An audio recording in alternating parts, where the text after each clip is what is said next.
بسم الله الرحمن الرحيم.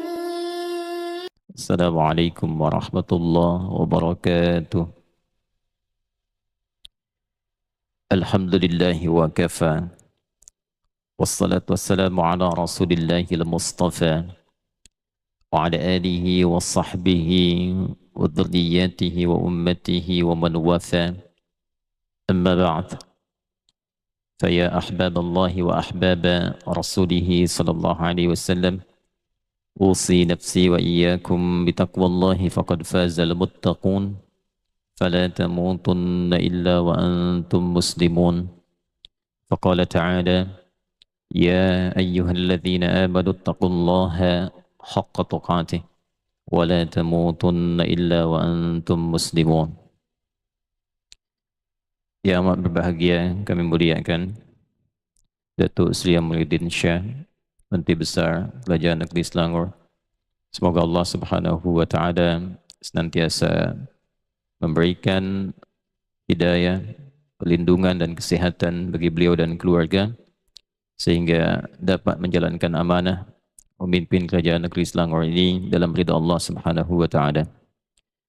Seluruh jemaah yang terkasih, semoga kita semua tanpa kecuali diberkahi oleh Allah Subhanahu wa taala. Alhamdulillah kita telah menunaikan solat subuh berjamaah. Semoga solat kita diterima oleh Allah Subhanahu wa taala dengan penerimaan terbaik insya-Allah. Dibacakan pada ayat pertama tadi, surah ke-17 surah Al-Isra ayat 23 sampai ayat 25. Semoga kita digolongkan termasuk dalam ayat yang dibacakan tadi, menyembah Allah sampai akhir hidup kita, diberikan kemampuan untuk berbakti kepada orang tua kita, dan juga diberi kemampuan untuk mempertahankan diri dan melawan godaan-godaan syaitan selama kita berkehidupan. Sedangkan di rakaat yang kedua adalah surah yang insya-Allah sama-sama kita akan pelajari, surah Ad-Duha, yang pagi hari ini insya-Allah kita akan bersandarkan pelajaran dan perbincangan tafsir kita mengacu kepada penjelasan-penjelasan yang disampaikan para ulama tafsir. Karena tugas kita hanya mengikuti seluruh konstruksi keilmuan yang sudah terpatri dalam kitab-kitab tafsir otoritatif yang sanadnya bersambung pada Rasulullah SAW. Inilah keistimewaan dalam Islam. Tak ada satu disiplin ilmu pun yang terkait dengan pemahaman Al-Quran dan Sunnah Rasulullah SAW kecuali seluruhnya memiliki sanad yang tersambung kepada Rasulullah SAW, sehingga dengan itulah kemudian din ini terjaga dari penyimpangan, terjaga dari perbedaan-perbedaan yang menghantarkan kepada keburukan-keburukan yang tidak disukai oleh Allah dan Rasulnya. Kerana itu kita insya-Allah dalam masa yang singkat ni, kurang lebih ada 1 jam atau lebih sikit ke depan, insya-Allah ada setidaknya 8 kitab tafsir yang kita akan jadikan acuan. Ini yang sempat saya coba kopikan langsung dari kitabnya. Jadi bukan mengambil dari internet, tapi dari kitabnya langsung kita kopikan. Dari tafsir yang masanya dekat-dekat ke era sahabat, tersambung kemudian sampai ke tafsir yang kontemporer. Ini ada yang pertama, kita sandarkan kepada tafsir Imam Ibnu Jarir At-Tabari, ya, karena masanya sangat dekat ke masa-masa sahabat, kemudian ke era Nabi SAW. Beliau di kisaran 244 Hijrah. Ya, kalau Al-Imam Asy-Syafi'i 204 Hijrah, maka 40 tahun setelah itu lahir Al-Imam At-Tabari, kemudian menuliskan salah satu kitab yang fenomenal dalam bidang tafsir, 16 jilid. Ya, itu Jami'ul Qur'anil Karim atau disingkat dengan tafsir At-Tabari. Kemudian kita juga insya-Allah akan bersandarkan kepada satu kitab yang ditulis oleh Firuz Abadi. Nah, ini ulama juga menulis kitab yang disandarkan catatan tafsirnya ini kepada sahabat Ibnu Abbas radhiyallahu taala anhuma, namanya Tanwirul Miqbas an tafsir Ibnu Abbas radhiyallahu taala anhuma. Beliau di tahun 729 ya Hijriah. Kemudian kita pula akan bersandar insya-Allah kepada tafsir Ruhul Ma'ani ya Al-Alusi. Lalu kita pula insya-Allah akan bersandar pula kepada tafsir Mafatihul Ghaibnya Razi. Ya, ada beberapa yang bisa kita dapatkan faedah di dalamnya. Kemudian kita juga akan coba bersandar pada tafsir Al-Maraghi di khususnya dalam konstruksi praktik surah Ad-Duha dalam konteks sosial. Kemudian ada pula kita tafsir At-Tahrir wa Tanwir. Tahrir wa Tanwir karya Syekh Muhammad Tahir bin Ashur, Al-Mufassir Mu'asir dari Tunis. Ini termasuk juga memiliki gelar istimewa di era kekinian. Beliau menulis kitab tafsir At-Tahrir wa Tanwir 30 jilid. Ini jilid yang ke-30. Kemudian ada tafsir Al-Muyassar ya, di Profesor Wahbah Az-Zuhaili. Ya, saya menjumpai beliau saat kami bersama di Tripoli di Libya dalam satu channel television. Ini tafsir Muyassar. Kemudian yang terakhir ini yang kontemporer untuk halaqah di dalam usrah, ailah, keluarga. Jadi ada satu tim ulama tafsir dunia, dia berkumpul di Mekah, mendirikan satu muassasah, ya, bernama Muassasah Hudal Quranil Karim. Fara' dari itu yang konsentrasinya merumuskan Al-Quran sehingga menjadi tema yang dapat dikaji dalam lingkup keluarga. Setiap keluarga-keluarga Muslim mengkaji tema-tema Al-Quran untuk dipraktikkan dalam kehidupan. Itu namanya Muassasah An-Naba'ul Azim. Bertempat dia di depan persis Masjidil Haram. Ya, di antara musyrifnya Profesor Muhammad Rabi'ah, salah satu mufti besar yang berada di Masjidil Haram. Dan kami termasuk dalam asosiasi itu. Ya. Nah, ini ada namanya Majalis Tadarusil Quranil Karim. Ini ada 4 haqibah, baru 4 jilid, 4 jilid terakhir atau 4 juz terakhir dari Al-Quran. Kami kopikan yang bagian terakhirnya. Ini langsung dari kitabnya. Dan insya Allah sudah diterjemah pula ke dalam bahasa masih Indonesia, mudah-mudahan nanti bisa ke Melayu. Baik, bismillahirrahmanirrahim. Semoga Allah memberikan taufik pada kita untuk memudahkan dan memberkahi apa yang akan kita pelajari insya Allah. Surah Ad-Duha. Saya akan berikan urutan dulu tentang sejarah awal mula turunnya surah Ad-Duha ini. Dalam situasi dan kondisi apa Nabi menerima surah Ad-Duha ini? Di posisi urutan keberapa surah ini turun? Mengapa ditempatkan kemudian setelah selesai urutan Al-Quran dalam posisi yang berbeza? Lantas bagaimana makna surah Ad-Duha ini? Baik saat itu diturunkan di masanya Nabi SAW, atau kita bawa makna surah Ad-Duha ini untuk kita praktekkan dalam lingkup kehidupan kita di era kini. Maka bismillahirrahmanirrahim, kita akan cuba urutkan dan mohon diizinkan saya bisa berdiri untuk sedikit meruntutkan supaya mudah untuk diketahui dan dituliskan. Surah Ad-Duha dalam urutan turunnya surah-surah Al-Quran. Bukan urutan tertibnya mushaf.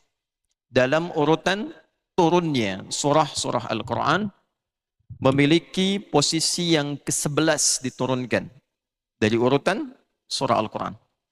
Jadi bila kita ingin urutkan dari surah-surah pertama turun, maka kita dapati satu, bismillah, ada surah Al-Alaq. Dua, surah Al-Qalam. Tiga, surah Al-Muzammil. Empat, ada surah Al-Mudaththir. Ada ikhtilaf sikit antara mana yang dahulu Muzammil dengan Mudaththir di urutan ini, tapi saya berikan yang paling kuat saja dari pendapat para ulama. Lima, surah Al-Fatihah. 6, surah Al-Masad, Tabat Yada. 7, surah At-Takwir. 8, surah Al-A'la. 9, surah Al-Lail. 10 surah Al-Fajr,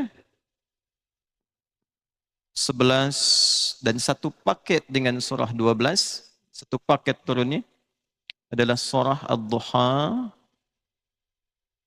dan surah Al-Insyirah atau Asy-Syarah.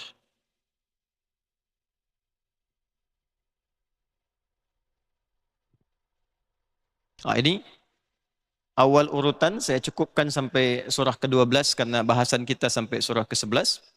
Awal mula urutan turunnya surah-surah dalam Al-Quran. Dari surah Al-Alaq yang 1 sampai dengan 5, kemudian sampai dengan surah Al-Insyirah yang turun sepaket dengan surah Ad-Duha. Semua surah ini disepakati oleh para ulama turunnya di periode Makkah, sehingga disebut dengan surah Makkiyah. Atau bila ingin lebih detail, lebih mendalam lagi, surah-surah yang diturunkan sebelum Nabi SAW berhijrah ke Yathrib, atau kelak dikenal dengan Al-Madinah Al-Munawwarah. Maka surah-surah yang turun sebelum Nabi SAW berhijrah disebutlah dengan surah Makkiyah, karena umumnya banyaknya turun di Mekah. Jelas ya? Baik. Periode setelah Nabi hijrah, sekalipun ada ayat Al-Quran turun kemudian, sekalipun tempatnya itu di Mekah, maka digolongkan oleh para ulama tafsir masuk dalam kategori Madaniyah. Kita akan bagi ini pada 3 bagian. Pertama, saya berikan garis, ini maksudnya saya tuliskan, bukan untuk menunjukkan saya hafaz. Waliyadzubillah, bukan. Tapi untuk memudahkan kita ya dalam rangka untuk mengkajinya. Ini saya beri garis sini. Periode kedua sampai 10 Al-Fajr, saya beri garis pula. Baru kemudian masuk periode ketiga, surah 11 dan seterusnya.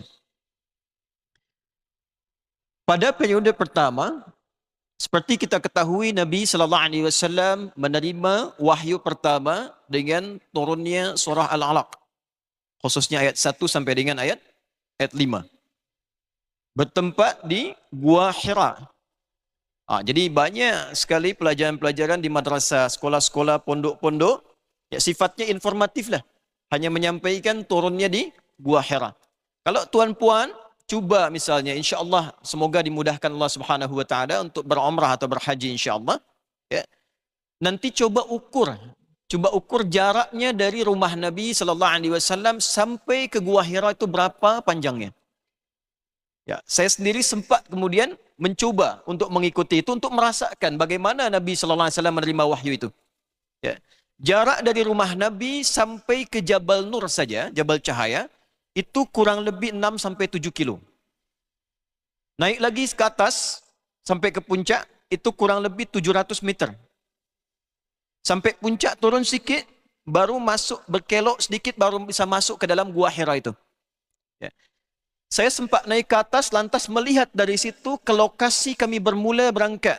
Dari lokasi titik Nabi SAW tinggal, berkedudukan. Itu kurang lebih mesti melewati 5 bukit untuk sampai di sana. Jadi kalau kita ilustrasikan, gambarkan, bukan seperti saat ini, yang banyak kereta, ya, banyak kendaraan bisa kita naiki. Ya Nabi tak ada waktu itu kereta. Ya, tak ada motorcycle. Sudah pasti beliau jalan kaki. Artinya naik turun bukit, 5 kali naik turun bukit, baru naik lagi Jabal Nur ke atas, ke Gua Hira, baru sampai. Itu sebabnya nanti kita banyak dapat ya hadis-hadis yang meminta umat Islam itu kuat secara fisik. Tidak hanya intelektual, tapi fisikal pun dia kuat. Ya. Nah ini naik sampai ke atas, pertanyaan besarnya begini. Apa hikmahnya gua yang digunakan untuk tahannus itu dipilih Gua Hira, bukan yang lain? Ya, oleh sebab banyak sekali bukit-bukit dan gua-gua sekitaran ya Makkah Al-Mukarramah. Bahkan sekitaran Masjidil Haram pun kita temukan ada Jabal Qubais. Berlawanan arah dengan Jabal Nur kita temukan Gua Thur. Mengapa gua yang dipilih oleh Nabi SAW adalah Gua Hira? Ya, wallahu a'lam, di antaranya boleh diduga di antaranya karena Gua Hira itu satu-satunya gua yang seluruh konstruksi bebatuan yang membentuk gua itu dia langsung menghadap ke arah Ka'bah. Jadi kalau tuan-puan naik ke atas itu, tuan-puan bisa saksikan itu guanya, dia membentuk seperti teropong, ya. Lalu kalau kita naik ke atasnya itu kita bisa melihat keadaan sekitaran sampai ke arah jam besar itu di Zamzam. Ya. Maka dari itulah dikisahkan dalam tarikh, dalam sejarah, Nabi seringkali naik keluar ke atas, melihat masyarakatnya, berbuat tindakan jarima kriminal, tindakan yang tak elok, turun lagi beliau ke dalam, bertahanus lagi, ya, mohon kepada Allah, kemudian bimbingan, mohon petunjuk pada Allah. Itulah yang menjadikan mengapa Gua Hira dipilih sebagai tempat strategis bagi Nabi untuk bertahanus hingga menerima wahyu pertama dari Allah Subhanahu wa taala. Ya. Ini maksudnya apa? Bila tuan-puan kita ambil hikmah dari sini, ingin bertempat dimanapun. Di Selangor kah? Di KL kah? Carilah tempat-tempat yang mendekatkan kita dengan Allah Subhanahu wa taala. Sekalipun mesti berliku, mesti naik turun bukit, mesti berusaha. Tapi berusahalah cari tempat yang mendekatkan kita dengan Allah Subhanahu wa taala, sehingga di setiap tempat itu kita mendapat hidayah Allah. Carikan anak buat budak-budak, buat anak-anak kita sekolah-sekolah yang mendekatkan dia dengan Allah. Bukan hanya pintar. Yang pintar banyaklah. Ya. Tapi cari sekolah yang membuat anak kita pintar sekaligus mendekatkan dia pun dengan Allah Subhanahu wa taala. Kalau hanya pintar saja, yang belum beriman pun banyak. Saya cakap belum beriman supaya mengharap orang-orang belum beriman bisa beriman pada Allah Subhanahu wa taala. Yang belum beriman banyak. Yang pintar banyak, yang dapat Nobel banyak. Apa faedah iman kita kepada Allah kalau tidak dikuatkan? Nah, inilah faedahnya di antara hikmah, ya, penempatan Gua Hira sebagai tempat pertama menerima wahyu, ya, daripada baginda Rasulullah sallallahu alaihi wasallam. Nah, di periode pertama ini, tuan-puan, sampai dengan turunnya surah Al-Mudaththir, ini viral sekali, termasuk dalam Al-Bukhari, ya, dalam kitab yang pertama di Al-Bukhari itu ada 97 topik. Mohon ampun, mohon maaf bila saya perdalam beberapa tema itu untuk memberikan, ya, pendalaman-pendalaman sehingga wawasan kita lebih luas.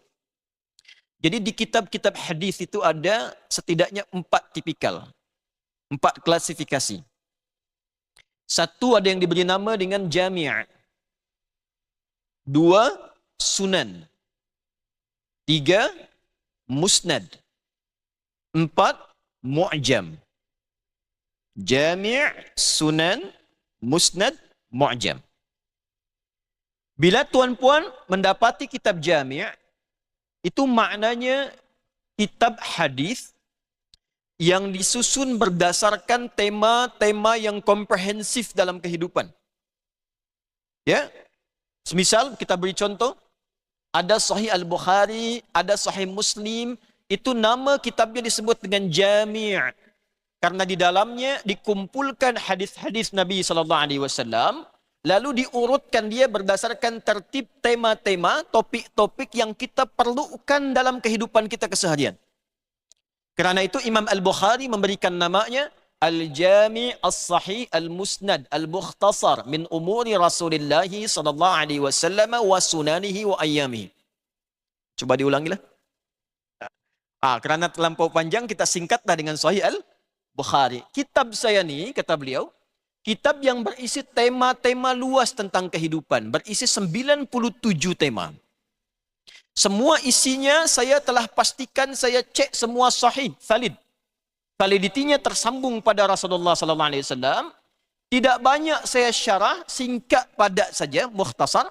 Tapi saya pastikan bersambung hingga Rasulullah dan berisi sunnah-sunnah Nabi serta kegiatan harian Nabi SAW.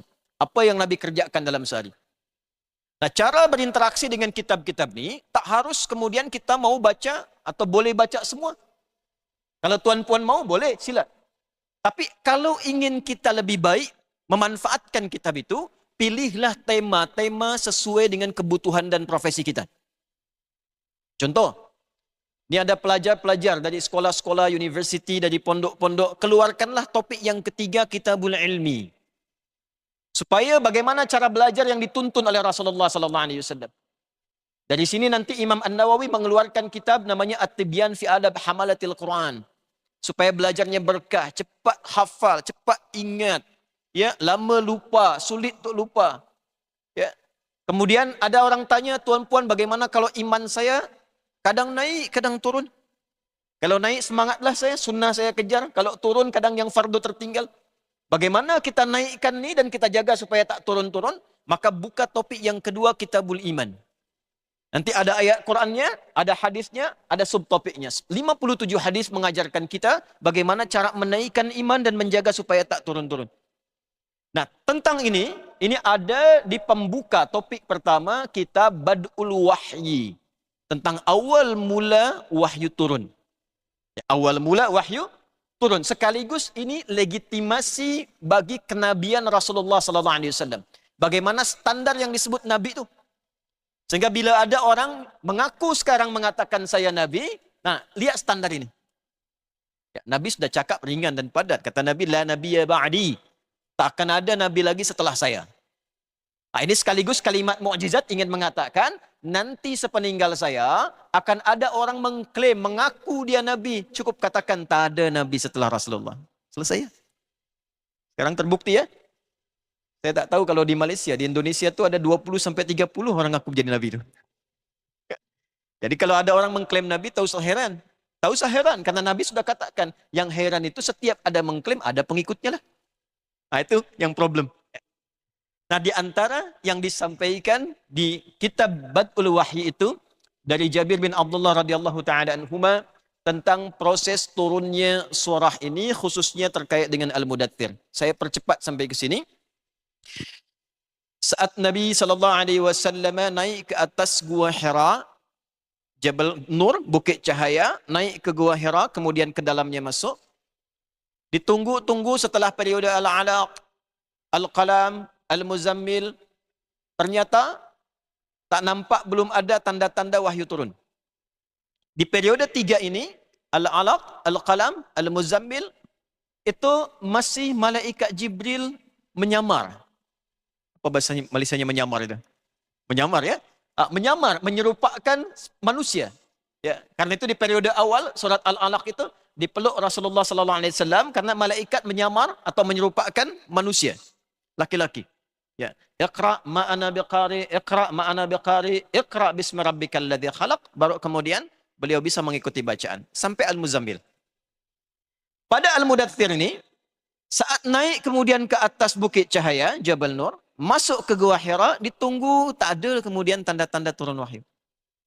Tunggu lagi, tak ada turun wahyu. Sampai berapa lama menunggu, beliau putuskan untuk turun dari Bukit Cahaya itu. Saat turun inilah kemudian suasana siang, turun ke bawah, jalan, dalam suasana kosong, tak ada orang satu pun, tiba-tiba ada suara memanggil. Muhammad, Muhammad.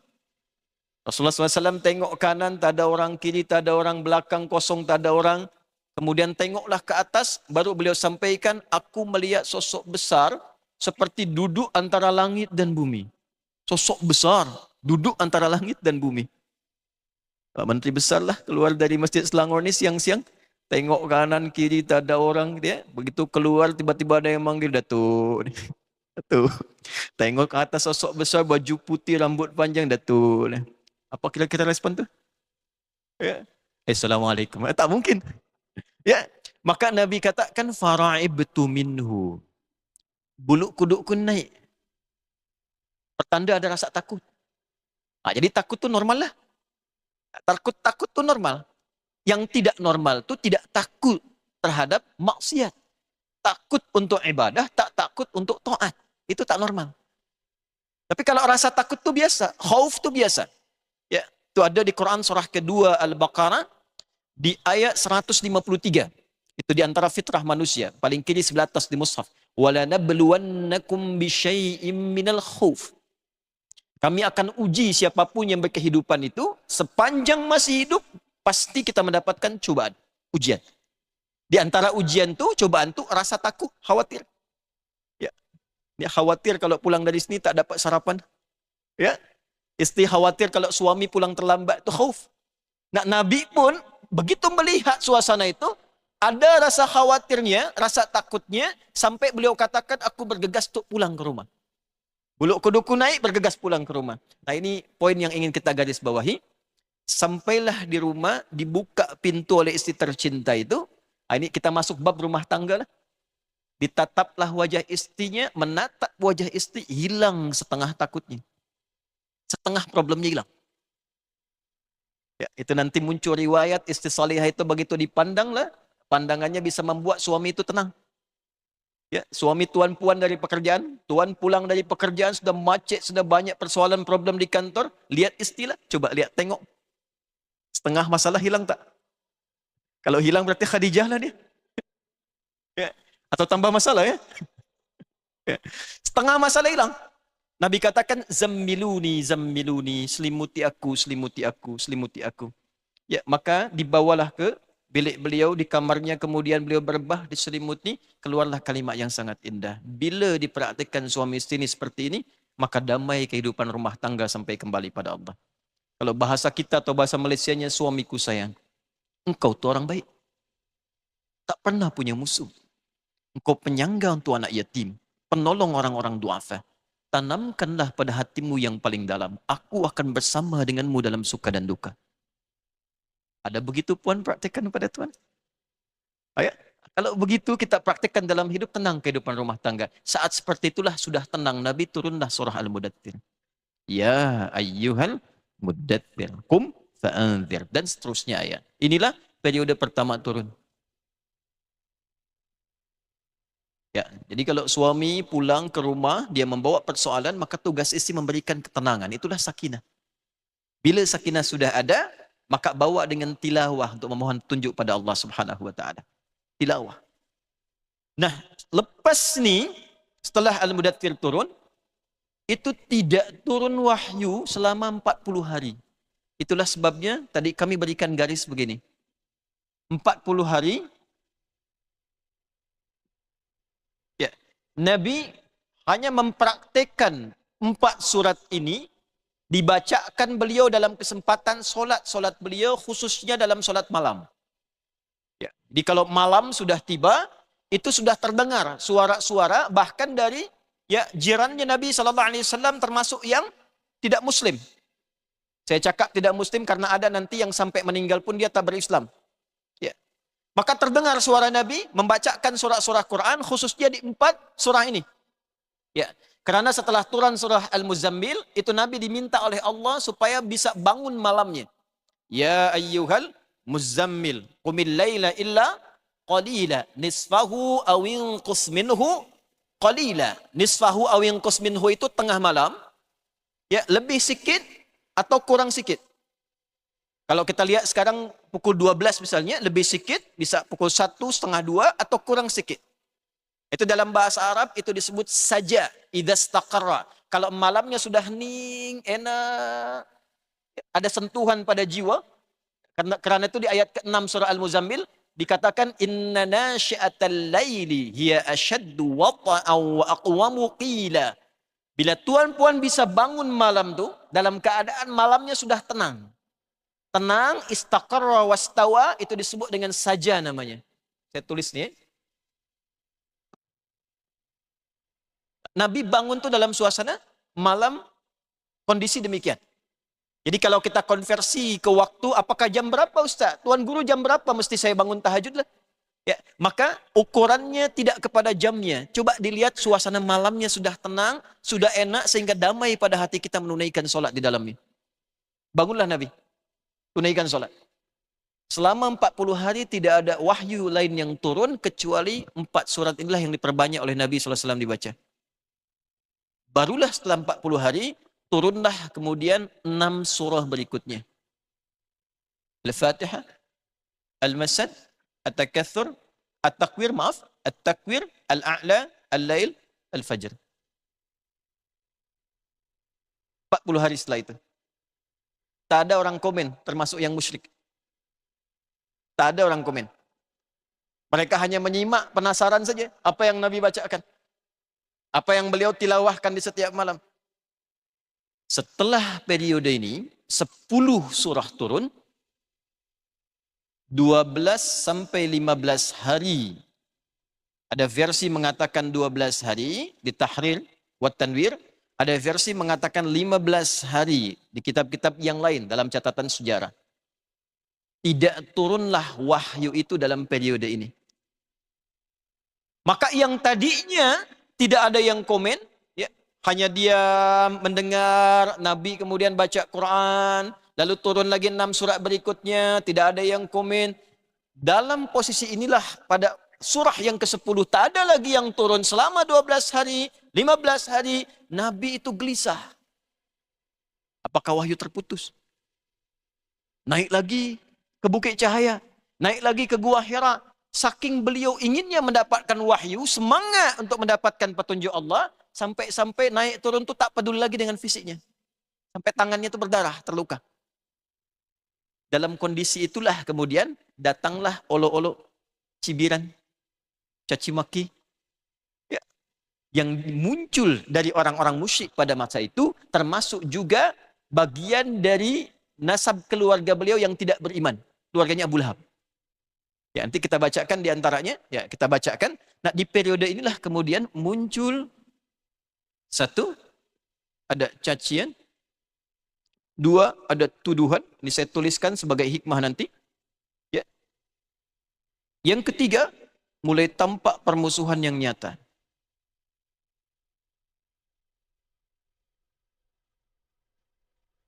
Ya. Jadi saat 10 pertama turun tuh, itu tak ada orang komen.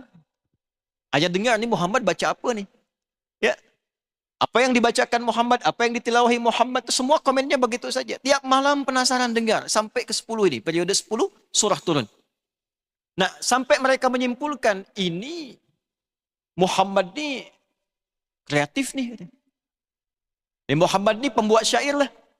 Karena orang-orang yang bisa mendendangkan, membacakan bacaan-bacaan berirama itu dulu hanya penyair. Ya, ada 5 kualifikasi. Kalau dia hanya membuat syair untuk haiwan, mengarahkan haiwan supaya semangat cepat berjalan atau lambat, disebut dengan hida atau huda namanya. Kalau dia jadikan sebagai dendangan, lagu-lagu, disebut dengan ghina namanya. Kalau dia jadikan sebagai lirik yang indah, yang didendangkan dengan formula, ada 16 formula. Disebut bahar namanya. Ya, bahar, ilmunya disebut dengan ilmu arud. Ya, misal ada formula namanya tawil. Tawilun lahu dunal bukhuri fadailu, fa'ulun mafa'ilun, fa'ulun mafa'ilu. Kifa nabki min dhikra habibin wa manzili, bisaqtili wa bainad dakhuli fahawmali. Ada rajas. Mustaf'ilun, mustaf'ilun, mustaf'ilun, mustaf'ilun, mustaf'ilun, mustaf'ilun. Sautus safiril bulbuli, hayyaja qalbi thamili, al-ma'u wa zahru ma'a ma'a zahri lahdul muqali, fa anta ya sayyidali wa sayyidi wa maulali, fakam tayimmuni ghazayyilun uqayqali, qataftuhu min wajnatin min fili hadha rajuli, faqala la la la la faqad ghada muharwili, awal walad, wali wali ya wailali, fakultu la tuwalwili, fabayyinul lu'lu'ali, qalat lauhina kadha inar wadidul muqali, kahatan kakailali, tabtabuli. Coba diulang lah. Ya. Nah, ada madid. Mufa'alatun mufa'alatun fa'ilatun tala'al badru alaina min thaniyatil wada'. Nah, itu sudah ada formula dalam syair bukit. Nah, nanti era Islam dibawalah ke nazam. Ini asal mula nazam. Ya, di era jahiliyah itu masuk kategori syair dengan tujuan-tujuan khusus. Yang terbaik nanti ditulis dengan tinta emas, lalu dia akan ditempelkan menjadi kiswah di dinding Ka'bah. Ya, mu'allaqatis sab'a. Di era Islam diganti menjadi ayat Al-Quran sampai dengan sekarang. Yang tadinya syair berubah menjadi nazam. Formulasi ini dibawa ke nazam. Dibuatlah alfiyah. Ya. Mustaf'ilun, mustaf'ilun, mustaf'ilun. Kalamuna lafdhun mufidun. Kastaqim wasmun wa fi'lun. Thumma harfunil kalim. Wahiduhu kalimatun wal qawlu am. Wa kilmatun biha kalamun qad yu'am. Dan seterusnya.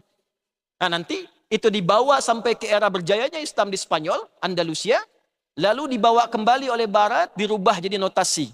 C, D, E, F, G, A, B, C, G, A, B, C, D, E, Fis, G, D, E, Fis, G, A, B, Cis, D, A, B, Cis, D, E, Fis, Gis, A, E, Fis, Gis, A, B, Cis, Dis, E, Bis, Cis, Dis, E, Fis, Gis, Ais, B, Fis, Gis, Ais, B, Cis, Dis, Ais, Fis, Cis, Ais, Bis, Fis, Gis, Ais, Bis, Cis. Sambung tu ya.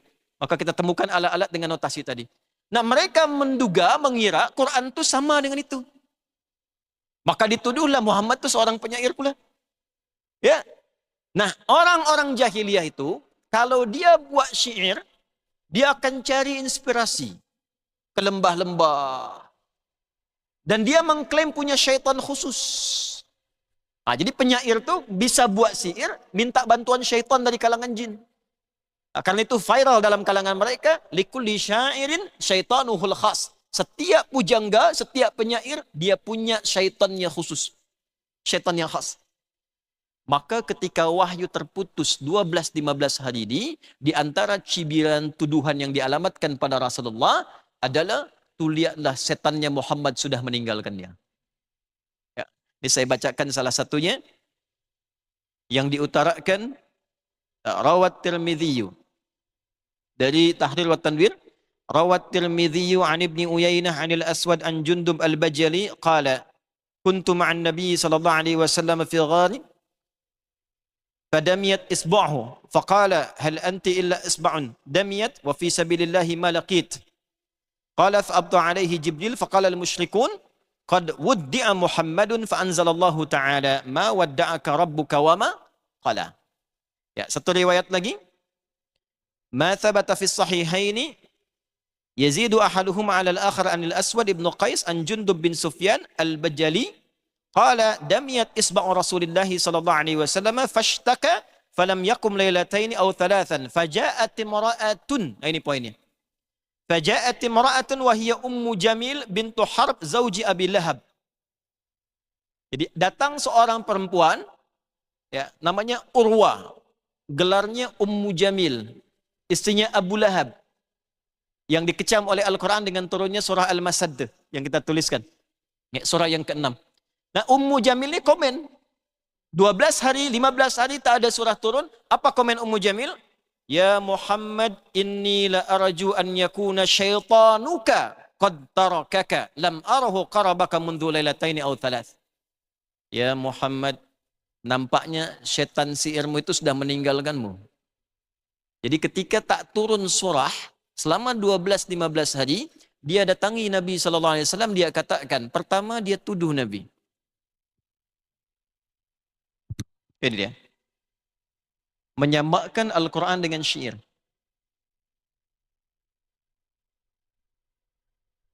Sehingga nanti banyak sekali ayat-ayat turun untuk menolak tuduhan ini. Termasuk dalam surah Yasin. Wa ma 'allamnahu syi'ra wa ma yanbaghi lah. Ya.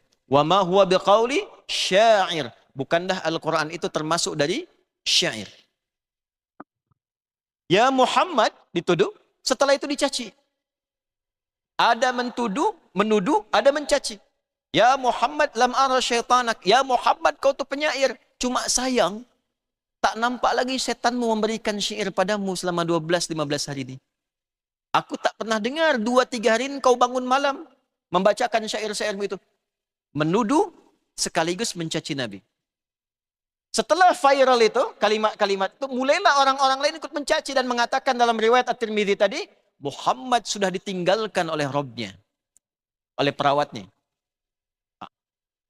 Cacian, tuduhan, muncullah kemudian permusuhan yang nyata. Tampaklah selama ini yang tak nampak sebelumnya. Sebelumnya diam, hanya dengar, nampaknya seperti orang baik-baik. Ternyata setelah itu diketahui, 12-15 hari tampaklah bagaimana sifat aslinya. Yang mencela, yang menuduh, yang memusuhi.